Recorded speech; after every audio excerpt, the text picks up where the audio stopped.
देखिए, मैं तो समझता हूँ कि सारा जो आंदोलन है ना जी, ये किसानों के खिलाफ है, टोटली किसानों के खिलाफ। क्योंकि इस तीनों कानूनों में किसान को कुछ ना कुछ लिया कुछ भी नहीं है उससे।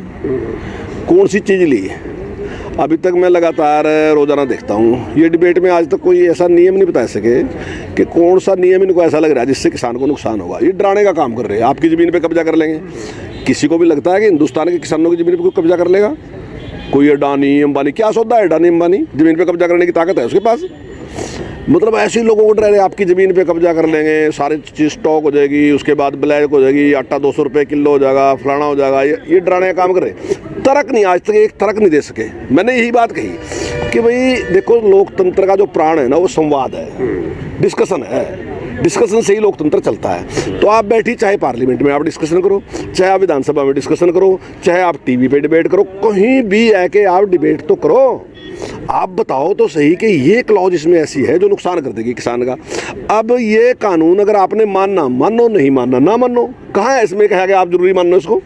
सरकार ने एक छूट दी आपको कि भाई अगर आप मंडी में जाना चाहते हो तो ठीक है, जाओ आप मंडी में, लेकिन अगर आप बाहर बेचना चाहते हो तो आपने आपको छूट दे दी। आप फार्मिंग गलत है। किसने कहा साहब आप कॉन्ट्रैक्ट फार्मिंग करो ही ना, बिल्कुल भी।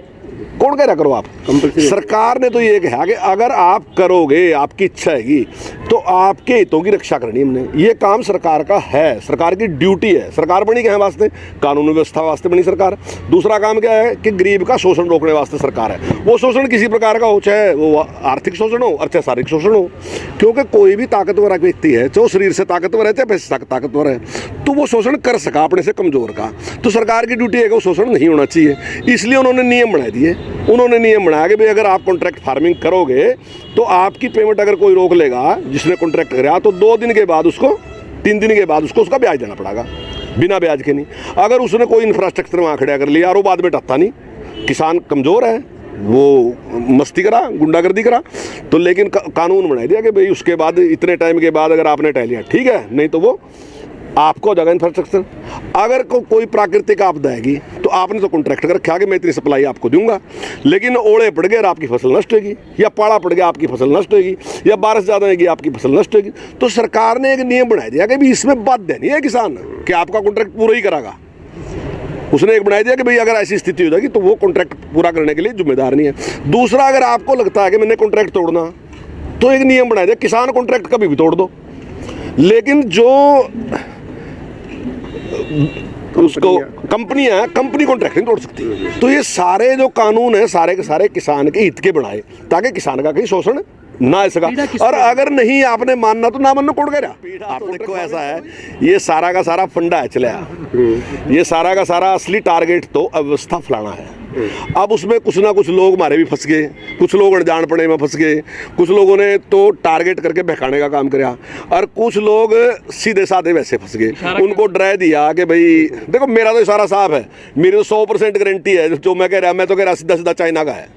चाइना चाहता था कि देश में व्यवस्था फैला, तो कोरोना के बाद बड़ी मात्रा में इंडस्ट्री जो थी वो हिंदुस्तान में आने लग रही थी, और चाइना का टारगेट था कि किसी तरीके से अव्यवस्था फैला दो ताकि इंडस्ट्री हिंदुस्तान में ना हुआ।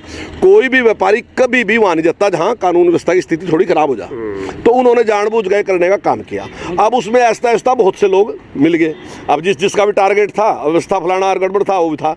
और जब ये इकट्ठा आया तो पार्टियों ने सोचा कि तो बस ये तो भगवान के हाथ हमारे हाथ लग गया, और अब आप भी लगो, अब कांग्रेस भी लग गई, दूसरे लोग भी लग गए, वो सारे सारे। लेकिन मैं एक बात कह रहा कि आप डिस्कशन करने पे क्यों नहीं? कांग्रेस ने कहा, हमने विधानसभा में कहा कि आप डिस्कशन करो इस पर, और शायद आपको लोकतंत्र के इतिहास में बहुत मुश्किल से ऐसा पॉइंट मिलेगा कि जब सत्ता पक्ष ये कह रहा हो कि अनलिमिटेड टाइम है, कोई टाइम नहीं है, आप चाहे कितने दिन तक इस पर डिस्कशन करो, आप आ जाओ और आप डिस्कशन करो। लेकिन कांग्रेस ने डिस्कशन तो नहीं करी, वॉकआउट करके चली गई। वॉकआउट थोड़ी विरोध है भाई, वॉकआउट के लिए भेज रखेगा। अभय सिंह चौटाला जी ने अपनी बात रखी थी, तो हमने अभय सिंह चौटाला जी से कहा आप बात सुनकर जाइए, तो भी वॉकआउट कर गया। तो लोकतंत्र क्या है? अपनी बात कहो, दूसरे की बात सुनो, फिर अगर आपको कमी लगा फिर आप अपनी बात कहो। तो ये तो कोई तुक नहीं कि अपनी बात कहो और चले जाओ। तो अभय सिंह जी के पास भी कोई तर्क नहीं है। और ये तो खैर ख्वाब में हलवा खाने में कोई दिक्कत नहीं कि सरकार टूट जाएगी, बढ़िया सोचते रहो इससे क्या बना, लेकिन सरकार टूटती नहीं, सरकार अगली भी बनेगी इसी पार्टी की। क्योंकि मैं दावे के साथ कह रहा, मैं आपके चैनल के माध्यम से कह रहा कि हमारे मुख्यमंत्री ने किसान के लिए जो काम किया, मैं टेबल पे बैठ के इस बात पे डिस्कशन करने के लिए तैयार हूं। अगर आज तक की जितनी सरकारें बनी हरियाणा में, कोई भी सरकार इस मुख्यमंत्री के 75% पे आ जाएगी तो हम हार मान लेंगे। हम 100 में 75 भी होए ना, हम जिब भी हार मान लेंगे अगर 75 भी हम होए। हमने उनसे बहुत ज़्यादा काम कर रखे और किसान के हित के काम कर रखे।